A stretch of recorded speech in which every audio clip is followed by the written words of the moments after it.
Hi learners, welcome back to my channel literature Sikar.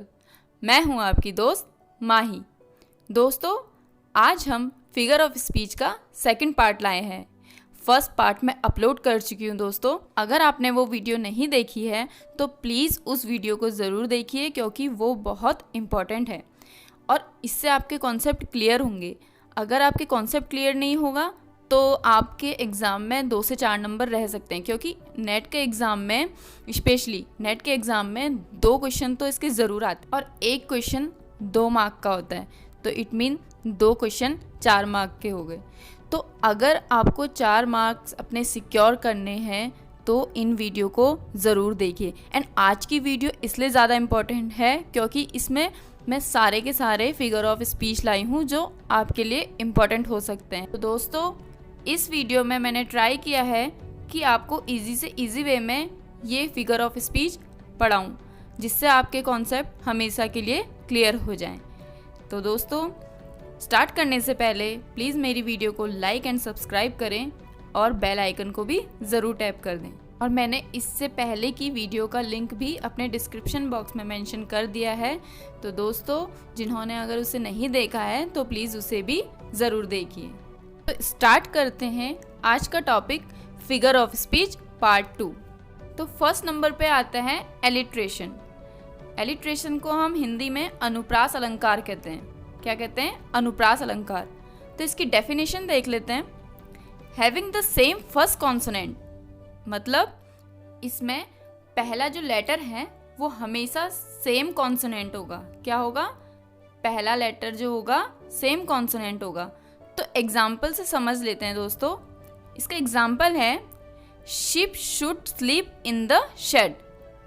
तो देखिए दोस्तों, फर्स्ट इसका जो लेटर है वो एस है और ये कॉन्सोनेंट है। इसका सेकंड एग्जाम्पल देख लेते हैं।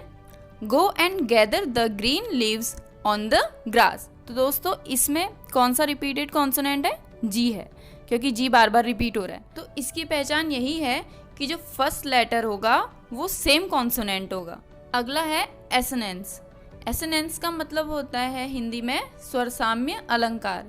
तो इसकी डेफिनेशन देख लेते हैं। इसकी डेफिनेशन है repeat the same vowel sound, मतलब इसमें जो साउंड होगी वॉवल की वो सेम होगी। एग्जाम्पल से देख लेते हैं। I find this line difficult to complete in time. अब देखिए, इसमें फाइंड, लाइन एंड टाइम में क्या है? रिपीट साउंड है वॉवल की। जैसे फाइंड है ना, फाइंड में आ की साउंड आ रही है फाइंड, एंड लाइन में भी लाइन आ रही है ए की साउंड, एंड टाइम में भी टाइम आ रही है। क्या आ रही है? आ की साउंड आ रही है। तो इट मीन्स इसमें वॉवल की साउंड आ रही है। ठीक है। तो सेकंड देखते हैं, let the cat out of the bag. यानी कि कैट एंड बैग में भी सेम वॉवल साउंड आ रही है। जैसे कै यानी कि ए की साउंड आ रही है, एंड बैग में भी बै ए की साउंड आ रही है ना। तो सरल शब्दों में हम कह सकते हैं कि जो वॉवल की साउंड होती है वो सेम आएगी तो एसोनेंस हो जाएगा। नेक्स्ट है पन। पन को हम श्लेष अलंकार कहते हैं। तो इसकी डेफिनेशन देख लेते हैं। अ पन is a joke that makes a play on words. मतलब वर्ड प्ले होता है ना, आपको पता होगा वर्ड प्ले, डबल मीनिंग। तो इसमें वही होता है, trying to say something but meanings are wrong. तो इसके एग्जाम्पल से देख लेते हैं। An ambassador a man who lives abroad for the good of his country. अब वो कह रहा है कि एक एम्बेसडर है जो वो विदेश में रह रहा है। किसके लिए रह रहा है? अपनी कंट्री के भले के लिए। तो अब वो दूसरी जगह रह के अपने देश का कैसे भला करेगा? तो इसमें क्या हो गया? पन हो गया, वर्ड प्ले कर लिया। अगला एग्जाम्पल है इसका, I have been to the dentist many times so I know the drill. अब दोस्तों, काफ़ी इंटरेस्टिंग है, देखिए। तो वो कह रहा है कि मैं काफ़ी टाइम डेंटिस्ट के पास जा चुका हूँ तो मुझे ड्रिल करना आता है। अब ये ड्रिल का सेंस क्या हो गया? 2 बातों में, मतलब डबल मीनिंग हो गया। एक ड्रिल आपको पता है कि डेंटिस्ट हमारे टीथ में जब उस या कुछ कैपिंग करते हैं या कुछ भी करते हैं तो उसमें ड्रिल का यूज़ करते हैं।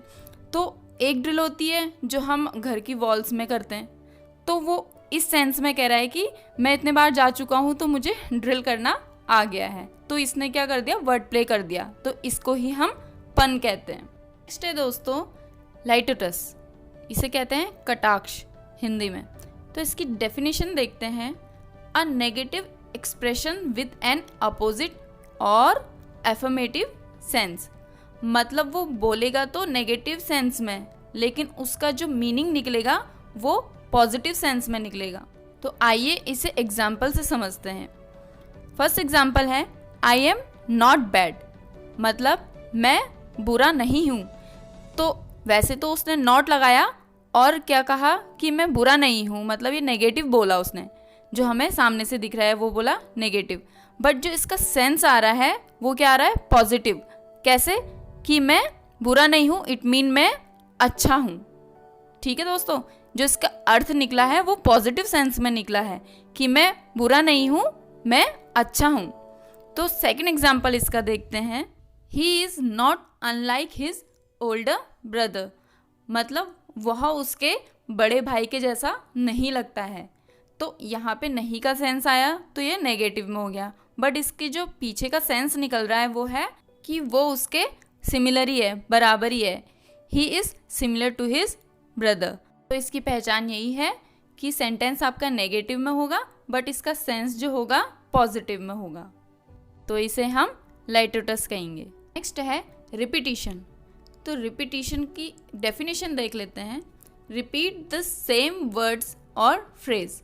अब इसमें क्या होता है, रिपीटिशन में सेम वर्ड रिपीट होते हैं, वर्ड या फ्रेज रिपीट होंगे। जैसे एलिट्रेशन में कॉन्सोनेंट रिपीट हो रहे थे और एसेनेंस में वोवल साउंड रिपीट हो रही थी, तो ऐसे ही रिपीटिशन में वर्ड्स या फ्रेज रिपीट होंगे। तो आइए एग्जाम्पल से समझ लेते हैं। एग्जाम्पल है, if you think you can do it, you can do it, मतलब यू कैन डू इट जो है 2 बार रिपीट हुआ, ये फ्रेज हो गया कि तुम कर सकते हो।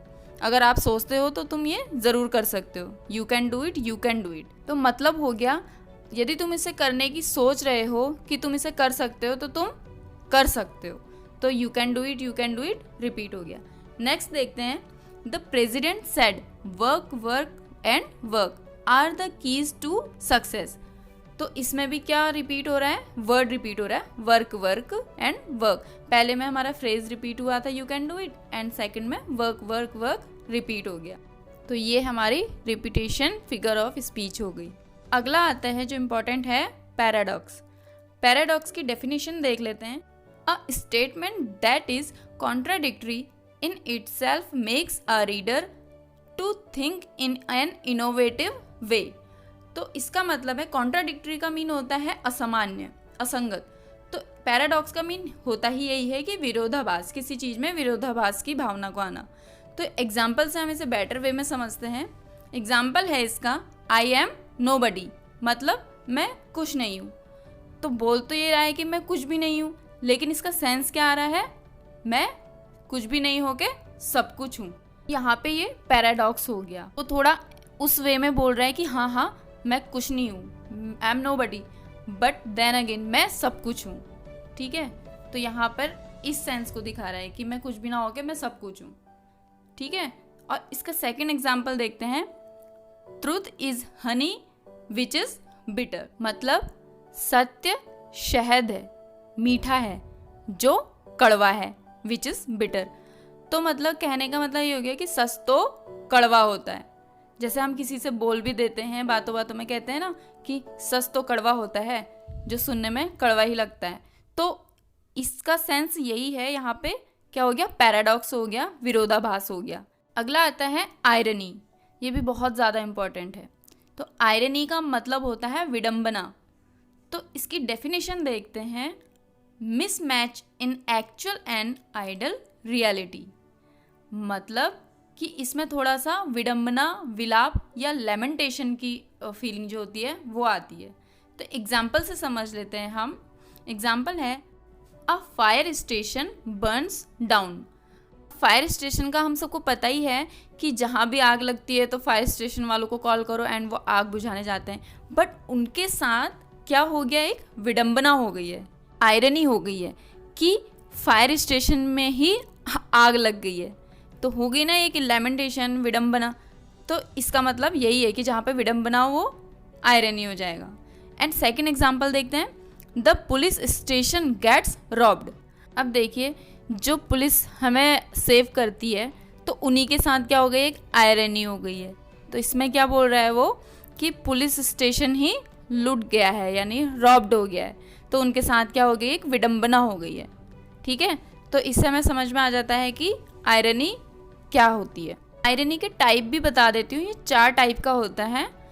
Number 1 dramatic irony, number 2 situational irony, number 3 verbal irony and number 4 cosmic irony.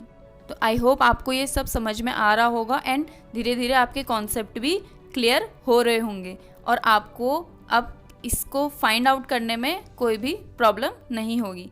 अगर इनके रिगार्डिंग कोई भी प्रॉब्लम हो तो आप मुझसे कमेंट सेक्शन में पूछ सकते हैं। नेक्स्ट आते हैं साइनेडकी की। तो इसकी डेफिनेशन है दोस्तों, part representing whole and whole representing part. मतलब कि एक पार्ट से हम होल की तरफ बढ़ते हैं, एक छोटी सी चीज़ से हम बड़े की तरफ बढ़ते हैं, जो मतलब बड़ी चीज़ को दिखाता है, एंड एक बड़ी चीज़ जो रिप्रेजेंट करती है एक पार्ट को, छोटी चीज़ को। इसका सेंस यही निकलता है, छोटी से बड़ी चीज़ एंड बड़ी से छोटी चीज़ को रिप्रेजेंट करना साइनेडकी होता है। इसके एग्जाम्पल देख लेते हैं, जैसे some people refer to any variety of cola as Coke. मतलब कुछ लोग बोलते हैं ना कि कोला मतलब कोला चाहिए, तो वो किसी भी कोल्ड ड्रिंक के लिए कोला वर्ड यूज़ कर लेते हैं, चाहे वो फिर कोक हो या पेप्सी हो या मिरिंडा हो, तो उसको वो नाम ना लेकर, पर्टिकुलर नेम ना लेकर कोला बोल देते हैं। तो उसमें सारी की सारी कोल्ड ड्रिंक की वैरायटी आ जाती है। तो यहाँ पे कोला क्या हो गया, पार्ट रिप्रेजेंटिंग होल। मतलब एक कोला दे दीजिए तो कोई सी भी कोक उठा के या कोई पेप्सी उठा के दे देंगे। तो whole representing part and part representing whole का मतलब यही हुआ कि एक चीज़ से काफ़ी चीज़ें कवर हो जाती हैं। इसका सेकेंड एग्जाम्पल है जैसे हायर हैंड। अब हायर हैंड का मतलब तो मीनिंग तो ये निकल रहा है कि हमने हाथों को किराए पर लिया है, बट इसका एक्चुअल मीन जो होता है हायर हैंड का, वो होता है मजदूरों के लिए, वर्कर्स के लिए। तो इसमें क्या हो गया, पार्ट रिप्रेजेंटिंग होल।